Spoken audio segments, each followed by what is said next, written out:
Welcome to Friday Fish Facts. I'm your host, Ron DeSantis. It's been a while since we've done a full fish room tour. We've got a couple thousand new subscribers. Thank you very much since we've done our last one. So I thought it's time to do another one. Now I have sold a few tanks since then, but we still have 13. We've got 10 down here in the fish room, and we've got just 3 upstairs now. So let's take a tour. There's a couple more over there. There's a couple more behind me. Maybe more than a couple. But we're going to start upstairs with the 3 that are up there. Then we're going to come down here and we're going to show you what's down in the fish room. Okay, so not much has changed in Ben's 20-gallon here, except we're not breeding these albino cories anymore. I did it for about a year and it was fun and a good learning experience and all that, but it's just time to move on to something different. So we've got the cories in here. We've got a couple of super red bristlenose fry in here and some cherry shrimp. They started out as the orange really shrimp, and then they kind of just morphed into the regular cherry shrimp. There's one back there as well, and he's still got his clown pleco. Can't see him right now, but he's underneath that piece of wood there. And then on the other side, he's got his 10-gallon, which has got 9 left of these Pseudotropheus Saulosi. You'll see the adults downstairs, and you'll see the batch younger than them. This is kind of the bare minimum where I start selling them at this size. I think there's about 30 in this batch. We lost 2, and then we sold the rest. I'll probably keep 2 or 3 out of this and then sell the rest out of here. 29-gallon, filled with Neolamprolochus multifasciitis. That is a male right there. They're about twice the size of the females. The substrate is a mix of pool filter sand and crushed coral. There's a lot of algae on here. There is a bristlenose, but it needs a nice scrape job. There's even a little bit of blue-green algae in there that we need to get rid of. We got a sponge filter, aqua clear hang on back. Now, there's no fry in here, so what I've been trying to do is, over the last, not even week yet, is I've been feeding them live baby brine, hoping that that will trigger some fry in our future. There's also big pieces of coral in there to help get that pH up. Okay, so as we walk into the fish room, we've got a couple racks on our right and then the 220-gallon back there, but we'll start on the left and we'll make our way across the room. Here is the 90-gallon tank, and just down to the left here, you've got some of the foods that we use.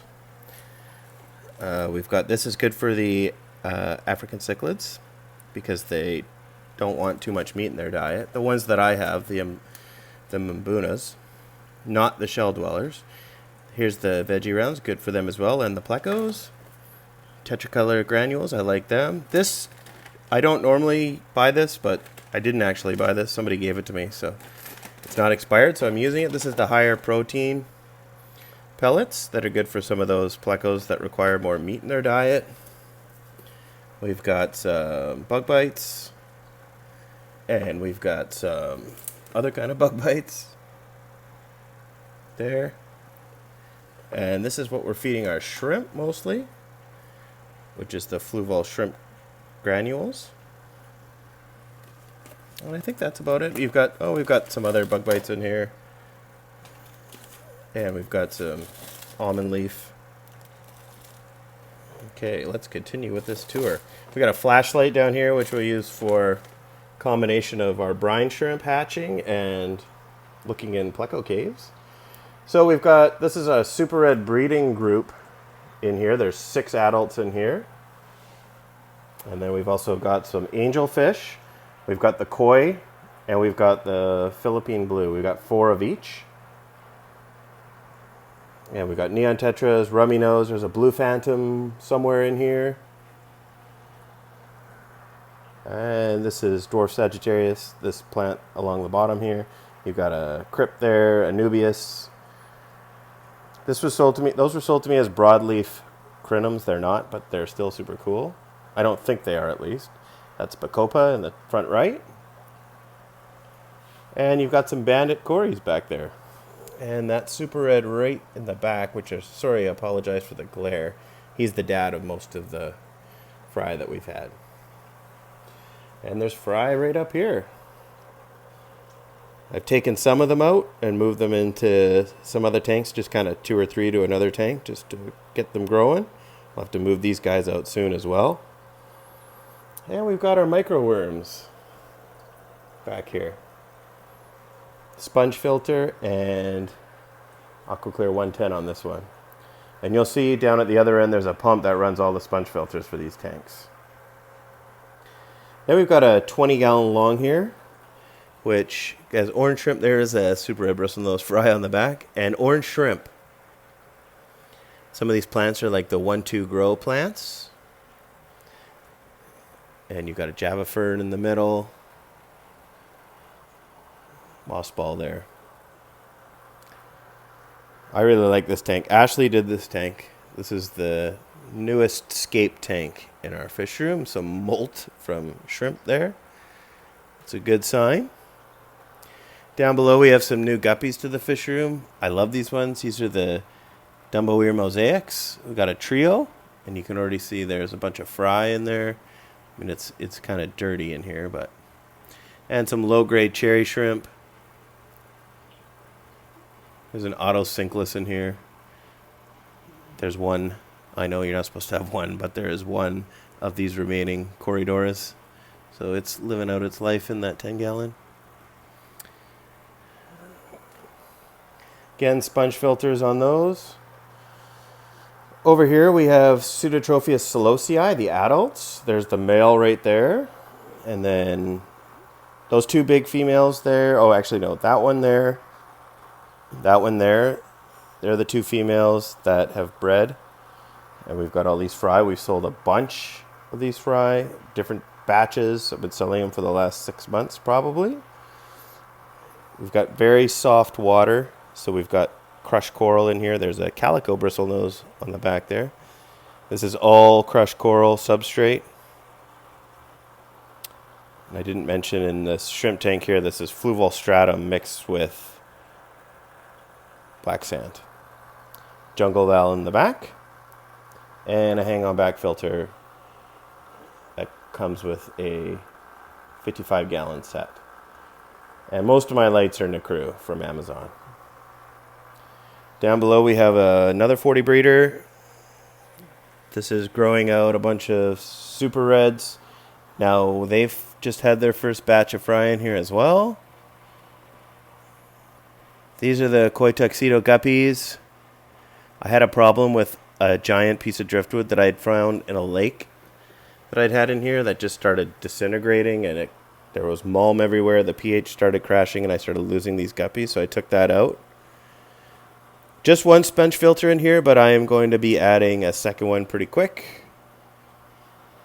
I don't know if we'll be able to see it because there's only a couple, but there's some... My only Caridina shrimp are in here. Tangerine tigers. There's a... Oh, there's the dad. That's dad there that's hanging on the driftwood. He had his first batch. And a tiger lotus back there, and then my favorite Corridoras.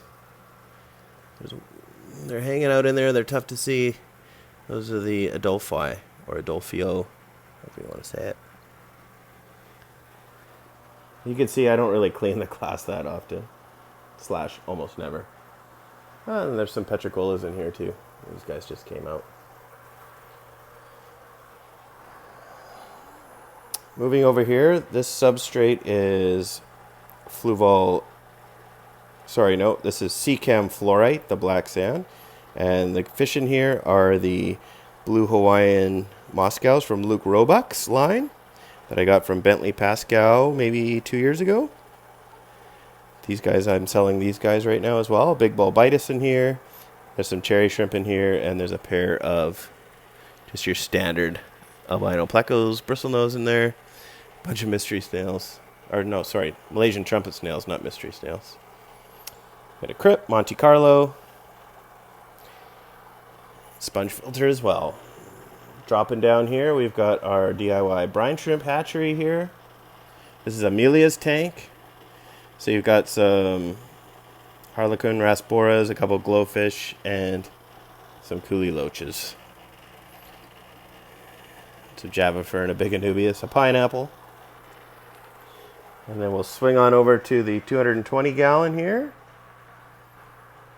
And this is mostly rainbow fish, clown loaches, and L number plecos.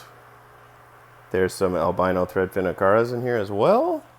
There's one there.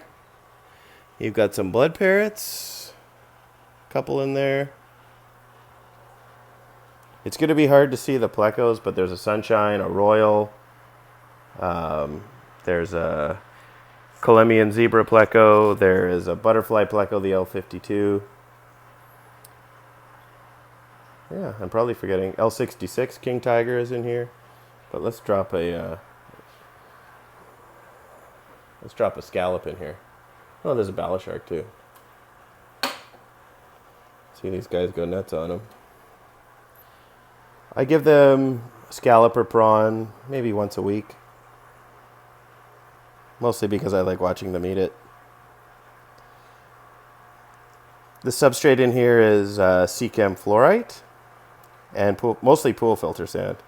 I just added this just for kind of a different look, maybe to help the plants a bit. I don't fertilize this tank anywhere near as much as I should, just because it costs so much to add fertilizer to a 220-gallon aquarium. But it's still my favorite. And that has got, in case you're wondering, a sponge filter down in the corner here.